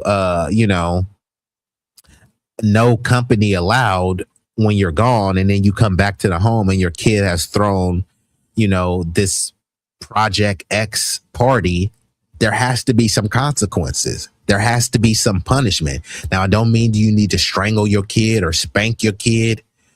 There should be some level of discipline enacted, unless you don't want your kid to, give a damn about what you're speaking about as a parent. But yeah, like Rick said, keep it respectful. And Friend Zone says the USA has no vested interest in real institutional help for black folks. The Red Summer of 1919, MAGA forefathers destroyed hundreds of black neighborhoods. They were doing too good. Yeah, I concur. It's still up to us to fight and point out the hypocrisy. It's a multi-pronged approach. You know what I mean? You have to be building from the grassroots with mutual aid, pooling resources. However, you do need to be fighting towards institutional power and pointing out the institutional hypocrisy. Just because they have no vested interest, then we have to have a vested interest in pointing out the hypocrisy, because what they're trying to convince you is that this system is all fine. There's nothing wrong with it, but it's inherently anti-black and discriminatory. So it's up to us to point that out. We can't allow them to try to say, hey, this is a white Christian nation. We are the pinnacle of morality, while at the same time doing a bunch of things that contradict many of the scriptures and the edicts and ideologies they claim to profess. But let's get into this video. So this is a video from Native Land Pod. I won't be able to get all the way through this because this is like a Democratic shield production, pretty much. All they do is talk about the Republicans is bad. Okay, the Republicans are bad, but they never talk about how bad the Democrats are. And then when they finally concede that the Democrats are bad, they hit you with the lesser of two evils talk. And Friend Zone says the system is office. They're the pinnacle of crazy. Yeah, crazy, cuckoo. And I think that's putting it mildly, but let's play and see what they talking about. On the grounds of the Capitol on January 6th, he has promoted election conspiracies on his social media accounts. He talks about the election system being rigged. This is the person. And Native Land, don't try to strike me. This is under fair use. I'm here to teach. I'm here to educate and enlighten. This video is about 17 minutes and 51 seconds. And don't worry, I'm not going to play even close to all that, because the Democrat shillery, it does make me rather nauseous. Who is the named plaintiff in this decision that essentially dials our election rights, our voting rights back decades? Well, now he's joined in that naming by 6 members of the United States Supreme Court. I like that you pointed out Calais' conspiracy theorist background, but by cementing now his name in history. And he's an insurrectionist. The co-conspirators must also be included and indicted right along with it, which is, in my mind's eye, there is nothing that separates Calais and John Roberts from one another. Of course not. As it relates to this the issue. case is called Louisiana versus Calais, but I completely agree. So look at this level of commentary. They're just more fear mongering and whiny. Oh my God, he's etched in history. What all of the bigoted anti-blackness is etched in this country's history. Like, why is he acting like, oh my God, could you believe it? It's etched in history. Like, yes, this country is inherently anti-black, and this is how they want you, just whining. Oh Lord, they gonna put us back in chains. Like, nigga, I never was in chains. My ancestors was in chains, and it ain't gonna go the way they think it's gonna go. Many of us is about death before dishonor. So if you try to put me back in chains, you essentially saying my life is over. My life has no meaning or no value to you, which that's what they say subtly anyways. But if you say it blatantly, then yeah, Cats is gonna be with the activities. Cats is gonna be with the buffoonery. So if I'm gonna go out, I'm going out with a bang, bang, bang, like John Witherspoon on Wayans Brothers. R.I.P. to the great. Going to live.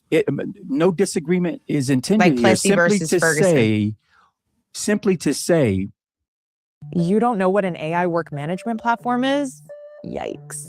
Here's 3 new AI-powered that all of these people's hands are filthy with crud underneath it for what is going to be the legacy of what I said it last week. We ought to time date the stamp right now to how many. Like I told y'all, bro, I don't know how much I can get through this. All of their heads, they have crud. Like you hear how he's talking, like he's trying to talk about the Supreme Court as if the Democrats don't have crud and mud and feces under their fingers. This is the nigga that's supposed to go up and get you all riled up to guess what? Vote blue no matter who. Why? Because the Republicans bad. Okay, cool. I agree. The Republicans is bad. They're disgusting. I ain't voting for them, but I ain't just giving my vote for the Democrats. So what they offer for me? Then here comes Roland Martin. Shut up, stupid fool. You don't know how politics work. Vote. Vote. Okay, cool. I'm willing to vote. What am I gonna get for it? Shut up. Vote. It's like, come on, bruh. Every other group gets a tangible laid out, even if they can't say, hey, look, we can't do this for you right now, but once you put us in office, we promise this. They don't promise you nothing. All they promise you is, hey, we promise to let you vote. Then it turns into no voting, no vucking, all sorts of stuff, but it's always about a vote. It's never about anything tangible. It's never about them giving you anything. It's always about you voting. Okay, cool. I'm willing to vote, but what am I going to get for the vote? Shut up and vote. That's all they have for you. Vote because the Republicans is bad. Okay, the Democrats is bad. So why should I vote for them? Then they'll have to concede that the Democrats are bad, but they're just the lesser of two evils, right? Imagine, there's 2 pedos running for office. One dude touched 20 kids and one dude touched 19 kids, right? They're both running for office. Are you going to choose the lesser of 2 pedos? How stupid does that sound? Why is a pedo even an option? That's the same thing with evil. Why is evil even an option, right? So they convince you that it's the lesser of 2 evils. And if you don't choose evil, then somehow you're wrong. So if I don't choose evil, that's evil. But then if you do choose evil, that's good. Make it make sense. It doesn't. Democrat and Republican politicians went to the same prep school, same colleges, fraternities, sororities, same country clubs, live in the same neighborhoods. They're friends. I've been saying this, good cop, bad cop. Do you really think Hunter Hearst Helmsley hates Triple H? Do you really think Stone Cold Steve Austin hates The Rock? Right? Do you really think any of these basketball players, it's a heated rivalry between LeBron James and Steph Curry? Do you think Steph Curry hates LeBron James because he beat him in the championship a couple times? No, they're friends. They're part of the same entity, the same establishment, different teams under the banner, under the apparatus of their same respected establishment. Nancy Pelosi doesn't hate Mitch McConnell. She'll get on CNN or MSNBC and try to have some political zinger. But no, they don't hate each other. You see Scott Jennings going on CNN, and then you hear Bakari Sellers. They're supposed to be on 2 opposite sides of the aisle, but they always remind you about how friends they are. Remember Bernie Sanders? Joe Biden was ripping Bernie Sanders apart, and Biden kept saying, oh, my good friend Joe. Joe wouldn't even call him a friend. It was sounding hella desperate on Bernie's part. Well, Biden is a good friend of mine. Would you go around keep calling somebody a friend that's never called you a friend? Biden didn't call Bernie a friend, but Bernie kept going out of his way. Well, Joe is a good friend of mine. Okay. So if Bernie, which he didn't really want to win, I thought he could have won, but he didn't really want to win. Let's just call it what it was, right? Bernie was unwilling to do what you needed to do. Politics is a blood sport, right? Bernie was unwilling to throw a meaningful punch at Biden. So then why would somebody vote for you then, right? And the same thing that the Democrats do. They'll say, we need a strong Republican Party. Okay, well, if we need a strong Republican Party, that means people need to vote for the Republicans. Okay, you said you want a strong Republican Party so we can reach across the other side of the aisle, right? This is what Democrats are saying. Okay, fine. So I encourage my family to vote Republican. Then they say, no, vote blue no matter who, huh? I thought you just said we needed a strong Republican Party. The only way you're going to have a strong Republican Party is if they have a strong Republican voter turnout. So they go back and forth and try to confuse you. And like Big O says, 2 wings on the same bird, 2 fangs on the same viper, 2 cheeks on the same booty. So shout out to Friend Zone Millionaire. I appreciate the commentary. But let's get back into this coonery and buffoonery of the Republicans bad, which they are. The Supreme Court bad, which it is. But then they won't say that the Democrats are bad. And the reason why the Republicans were able to overturn this is because the Democrats were so bad and so feckless at their job and so afraid to push the boundaries. You don't have to like what Trump is doing. Trump is showing you how you wield power. If they say you're the leader of the free world, you have to act like it. They're talking about, well, he's a dictator. Okay, well, whose fault is that? If in order to keep a dictator out of office, all you had to do was offer something and give it to your base, and you chose not to give it towards your base, you can't say, oh, you just didn't vote hard enough for me. No, you didn't campaign hard enough. You failed. Your campaign failed because you didn't convince the people. Now, you can blame the people for not voting, but I blame the people for not being convincing enough, right? So let's play a little bit more. Black members and Congress say that all of these people's hands are filthy with crud underneath it. No disagreement is intended Like Plessy versus Ferguson. Simply to say that all of these people's hands are filthy with crud underneath it for what is going to be the legacy of what I said it last week. We ought to time date the stamp right now to how many Black members in Congress, state legislators, county commission, city level seats across America, because I think it goes precipitously down. Oh, it's Yes. Here we go again. Andrew Bussy Wide Open Gillum. Bruh. Man, do I got to? Hey, Andrew, I gotta hit you. What? How please? Nigga, please. How? Nigga, what? Nigga, please. Nigga, please. What? So here we have Andrew Goofy Gillum whining. Black representation is going down. Well, they're not truly representing us. They're representing themselves and saying, hey, I'm Black. Do you see me? I'm Black. That's not representation. Representation is what Ilhan Omar does for the Somalis. I don't really like Ilhan Omar, but I do respect the heck out of her. She represents for the Somali community. I don't like how she gaslights because she's been anti-Black. She's worked to undermine Ilhan Omar as a tether because she's not because she has a Somali background, because she's worked to undermine Black Americans, but Americans in general. There was a leaked video of her saying that she was working in Minnesota to ensure that those congressional seats and, basically the power brokers of Minnesota are all Somali. It wasn't this we all Black. It wasn't this we all African American. They're saying, nah, we want Somalis representing Somalis, right? They didn't want a Black American representing them. But then if you say, okay, that's perfectly fine, but I don't want a Somali representing me, somehow that's xenophobic.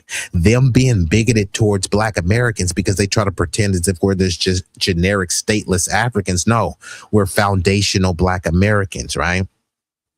It's not xenophobic when they have hatred towards us. But if you keep that same energy with them, suddenly you hate them. Make it make sense, right? Just because you have a black face in a high place, that's not representation. So if the Congressional Caucus has to go, then good riddance. Not just because, hey, I'm anti-black and I don't know. I want representation that actually represents. I don't care if it was a blonde hair, blue-eyed dude and he was actually out there channeling his inner John Brown energy and fighting and actually passing, moving the needle and progressing forward legislation that's specific, then I would vote for the lily white, blue-eyed, blonde-haired person, right? Because what's been happening is, oh, look at this person. Y'all got the same skin pigment. Why won't you vote for them? What are they offering? Well, they have the same skin pigment as you. Why are you asking? Huh? Like, no, it ain't no, just like how they have vote blue no matter who, they have vote black no matter who. No, we're not doing the flat blackness no more. We call out the homegrown Sambos and raccoons, and we also call out the foreign and non-foundational tethers, right? We call them all out. So the days of, okay, oh, you look like me. Well, you don't really look like me with the hairline and the forehead and all this stuff. But, we have the same skin pigment, so I'll vote for you. Those days are over. You know what I mean? Maybe for some, older people that, want some diabetic medicine and some Medicaid, maybe they'll still be holding on to that. But millennials and below are saying, you know what?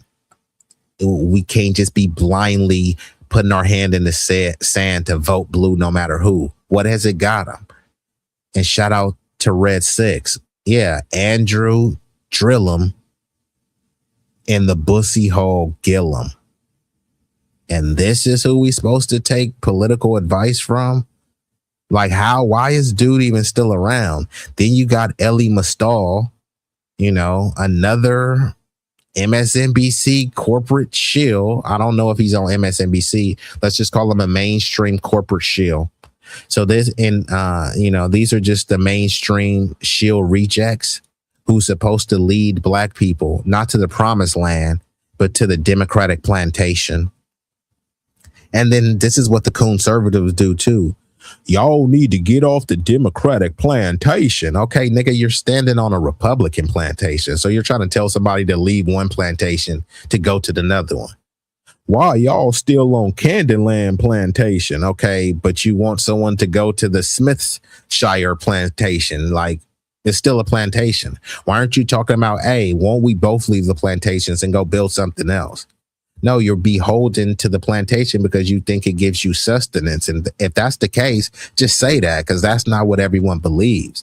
But stop trying to pretend as if, these people are independent thinkers. These people have a battery put in their back by think tanks, by anti-black bigots, but because they write a bigger check than any black person can write them, they want to pretend that you being a victim. Okay, all right.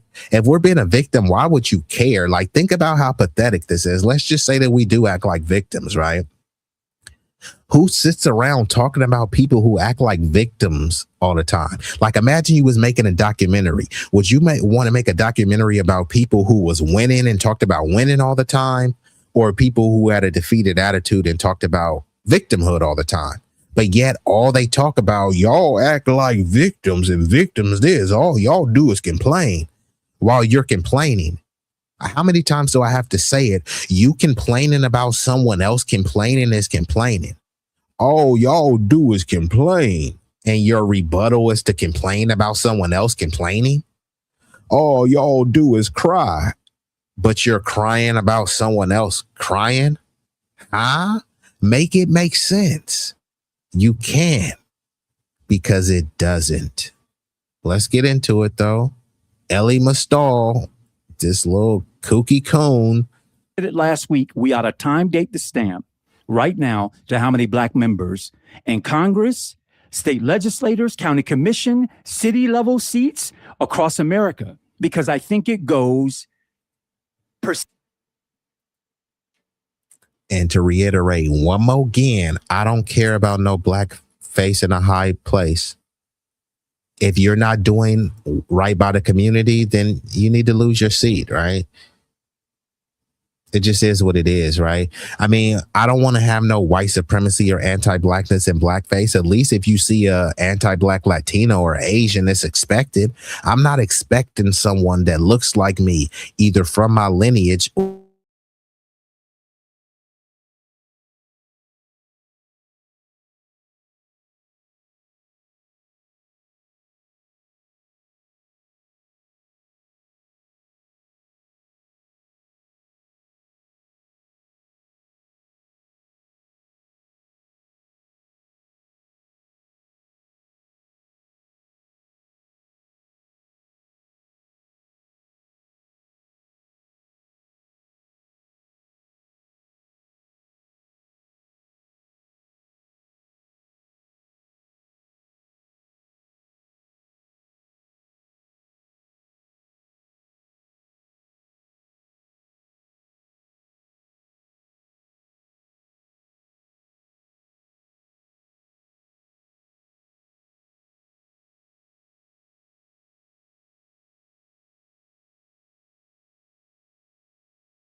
Wi-Fi.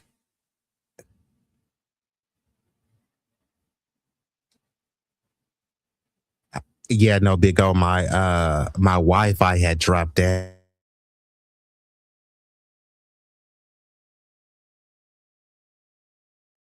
over here, so power outage. So my Wi-Fi is kind of intermittent. I was trying to rock out for as long as I could. Hopefully y'all can still hear me. But yeah, that's what it was. It was a technical difficulty.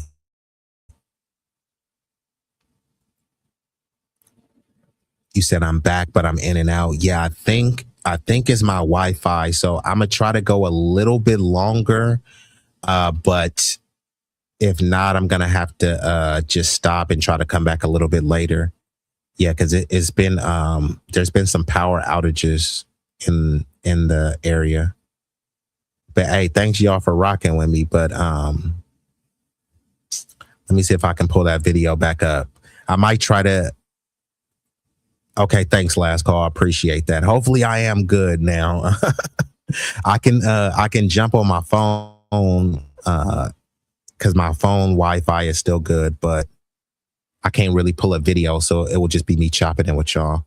But maybe that was a cue. You know what? Okay, thanks. And salute to Friend Zone. And I think that was enough. I think it probably was, it wasn't just PG&E. It probably was this Ellie Mastal dude. It's funny, I tried to pull up dude and then suddenly it crashed. So if it crashed again, then y'all know it was because of him. So let me just play a little bit of this and then I'm gonna transition to another story. But anyways, this video is on the Native Land Pod. It's called The Expedited Erasure of the Congressional Black Caucus. And like for me, I said, the Congressional Black Caucus is the Congressional Black Caucus. What have they done and what are they doing? When you hear them always talking about people of color, marginalized groups, all lives matter and things like that. And I'm not saying all lives don't matter. I'm not saying that there aren't other groups that are marginalized. But when they have a Congressional Hispanic Caucus, they don't mention anything black. They don't mention anything people of color. It's called the Congressional Hispanic Caucus.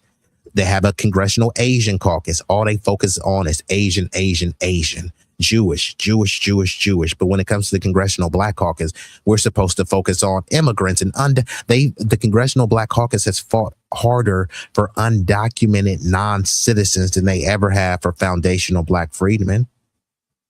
And I'm talking about as it's presently constructed, not way back in history when they had some on-code people. So if they all lose their seats, then, good riddance. What were they doing in those seats, right? They should have already seen this coming. Many of them people like Kamala Harris, Obama, they were saying America's not a racist country. Now America's doing a bunch of racist stuff. Is systemically entrenched, right? The institutions are doing racist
Okay, so I'm back on here. Yeah, so what happened was my like I told y'all, my Wi-Fi is going out. So I'm about to cut the stream. I had to hop on my cell phone because I was waiting for the Wi-Fi to come back on, but it looks like it's looking ugly. So I'll just interact with y'all on the chat and then I'll shut this thing down. But like Red Six says, hold up. And forgive me, I'm on my phone, so it's not as easy to navigate as the computer. But I'm doing this because I'm on my phone's Wi-Fi right now. But Red Six says the CBC can rest in the P word that rhymes with piss.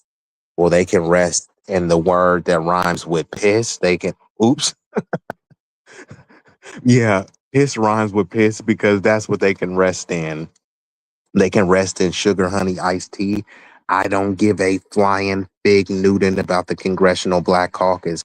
What people want to frame it as, we all black. Okay, if we all black, why are they fighting harder for non-black, non-citizens than they are for foundational black American freedmen? So I'm cool. Like, what exactly are we losing? Like right now, if the Congressional Black Caucus loses, all they keep telling you is that you're going to lose representation, but they're not representing us. So what exactly will we be losing? You'll be losing a black face in a high space, but if they're not serving the interests of black people, how is that helpful? It's helpful because they framed it as, well, you get to see a black person, and as a black person, then that should inspire you to what? Inspire me to want to be like a sellout politician? No, that's not an inspiration. They want you to be inspired by Obama, right? You know, he gave hope that little black boys could be the president. Well, he gave hope that biracial Kenyans could be president. That's what he gave hope to. Like, other than that, no kid from the hood is looking up and saying, man, I can be Obama. They're not doing that, and many of them don't want to be. All they need is just some gainful employment, right? Not everyone needs to be a president or a politician, right?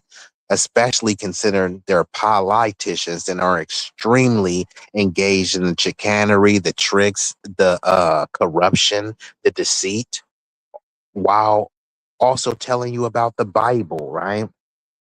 Not only do they Bible thump, they like the constitutional thump. But if the Constitution was just this great, infallible document, they wouldn't need all these amendments and to change all these other things. So clearly, you know, it's not the holy grail of equality when it comes to the Constitution. But yeah, as far as the CBC goes, forget the CBC. Ask any other group, right? Ask a Jewish person, like, hey, bro, if there was a Jewish person in Congress that wasn't standing up for Jewish people, that wasn't fighting to protect Israel, to save and coddle Israel, right? Would the collective Jewish community, with the ADL and all these other communities, would they get behind that Jewish politician? We know the answer. Hail to the no, no, no, no, no. Ask Hispanics, right? Do they want a Hispanic person that's just a figurehead, that's a symbolic figure to say, hey, look, we have a Hispanic in office, but they don't do anything for Hispanics? And then they push it to foundational Black Americans. Hey, you should be happy to have someone in office that looks like you. Okay, they look like me, but what are they going to do for me? Nothing, but they look like you. No, they don't. They got a different jawline, different nose, different hairline, different forehead, different texture of hair. Yeah, but they have the same skin pigment as you. So it goes from they look like you to they sound like you to they are you. And then once you debunk all that, then it's, oh, they have the same skin pigment as you. Well, Vivek Ramaswamy has the same skin pigment as some black people. Is he black? You know what I mean? There's a bunch of light-skinned black people that are lighter or darker than Steph Curry. You know what I mean? Are they black? Are they not black? So like, who and what are we even talking about? But when we narrow it down to foundational Black American freedom, and we know exactly who we're talking about, and we know that the Congressional Black Caucus, the Democrat caucus, the POCs, the lefty lunatics, the liberals, the conservatives, the MAGA maniacs and morons, none of them are fighting for us collectively. Will you find an occasional individual ally in some of these groups? Sure. But collectively, no. Groups don't have allies, they only have interests. So all of these other groups will pretend and feign that we're in this allyship until it's time to have a seat at the table and cut the check. And then once they cut the check, they cut you out of it and tell you to stop complaining. Stop complaining about something they wouldn't tolerate and that they would complain about. You're just supposed to just take it. You know what I mean? This is what the politicians and the Congressional Black Caucus has conditioned you to accept. But hold on. But it looks like I'm going to go ahead and shut it down because, yeah, my Wi-Fi is tripping.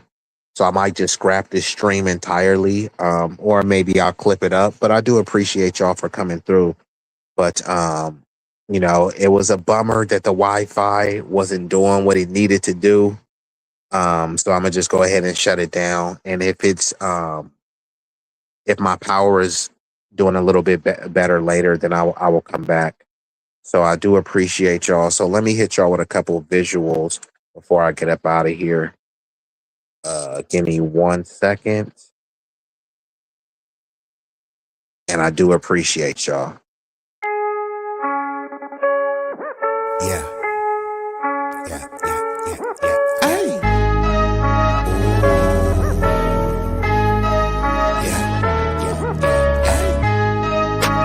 B-Eazy Dat Dude, yeah.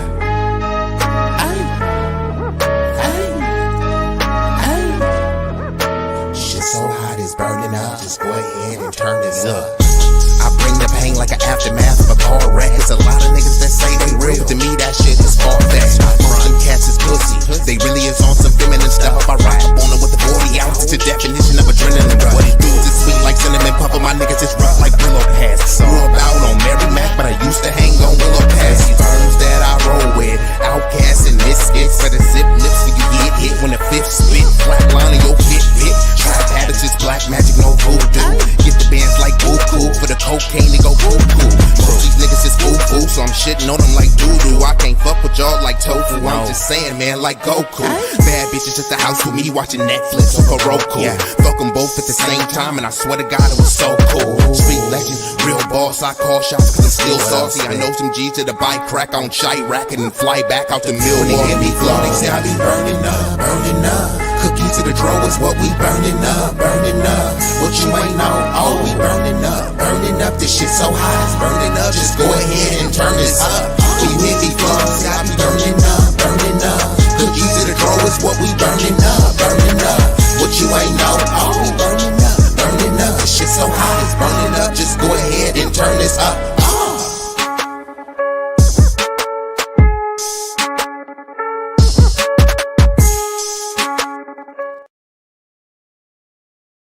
B-Eazy Dat Dude, boy, stop playing. You know you dat dude and been dat dude. Back in the day, he was that dude. Fast forward to today, he's still that dude. Yup, dat dude. You can see as clear as day that he here to stay. Either get with the program or move out the way. B-Eazy Dat Dude, he back with another one, another one, another one, another one. B-Eazy, tell me how it feel.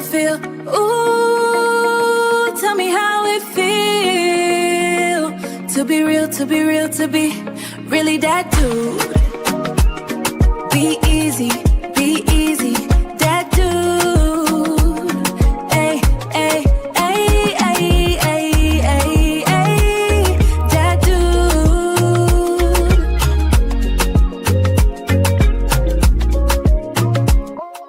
Oh. If you feel the vibe, like, share, and subscribe. We growing on this journey. Come and take a ride. If you wanna slide with that dude, be easy. We going all the way to the top, but believe me. All the way to the top, believe me.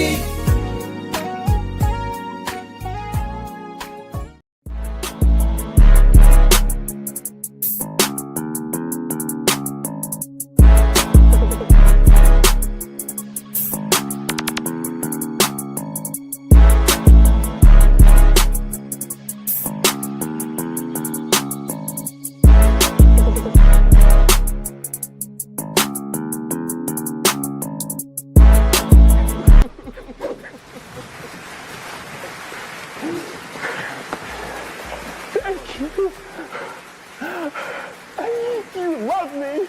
You really love me.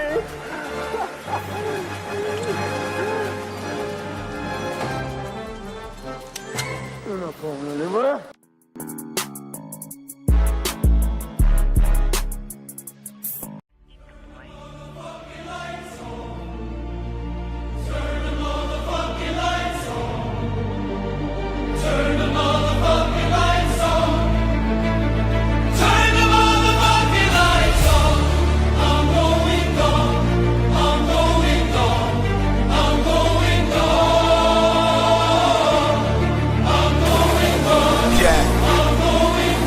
Yeah.